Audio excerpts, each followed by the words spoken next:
டெல்லி உயர்நீதிமன்ற நீதிபதி வீட்டில் பாதி எரிந்த நிலையில் கட்டுக்கட்டாக ரூபாய் நோட்டுகள் பறிமுதல் செய்யப்பட்ட பிறகு தாமாக முன்வந்து சொத்துக்களை வெளியிட நீதிபதிகள் முடிவு செய்தனர். ஆனால் சென்னை உள்பட 25 ஹைகோர்ட்டுகளில் பணியாற்றும் 769 நீதிபதிகளில் 100க்கும் குறைவான நீதிபதிகள் மட்டுமே சொத்து விவரங்களை வெளியிட்டுள்ளனர். இது குறித்து பொதுமக்கள் தெரிவித்த கருத்துக்களை பார்ப்போம்.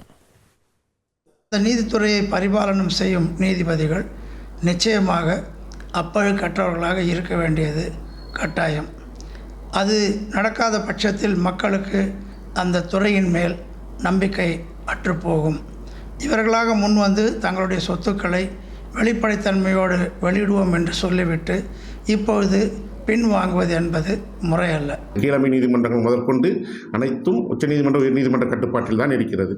ஸோ இந்த உச்சநீதிமன்ற உயர்நீதிமன்ற நீதிபதிகள் ஊழலற்றவர்களாகவும் சட்டப்படியானவர்களாகவும் இருக்கும் பட்சத்தில் மட்டுமே நாட்டின் ஒட்டுமொத்த நீதித்துறையும் ஊழலற்றதாக நேர்மையான ஒரு அமைப்பாக விளங்கும். எங்களை மாதிரி சாமானியனோட கடைசி நம்பிக்கை நீதிமன்றங்கள் தான். சீசரின் மனைவி சந்தேகத்துக்கு அப்பாற்பட்டவளாக இருக்க வேண்டும் அப்படின்வாங்க. ஏன்னா அவங்க மேலே எந்த களங்கமும் வரக்கூடாது, அப்போதான் எல்லாமே நேர்மையாக கிடைக்கும் அப்படின்னு சொல்லுவாங்க. அப்படி அந்த வகையில் நீதிபதிகள் தங்களுடைய சொத்து விவரத்தை வெளிப்படையாக அறிவித்து எங்கள் மேலே எந்த குற்றமும் இல்லை, நாங்கள் முறைகேடாக சொத்து சேர்த்தல, எங்களுக்கு வருமானத்துக்கு அதிகமாக சொத்து வரல அப்படின்னு நிரூபிக்கும் போது அவர்கள் விசாரிக்கிற வழக்குகள் மேலே நம்பகத்தன்மை அதிகமாகும்.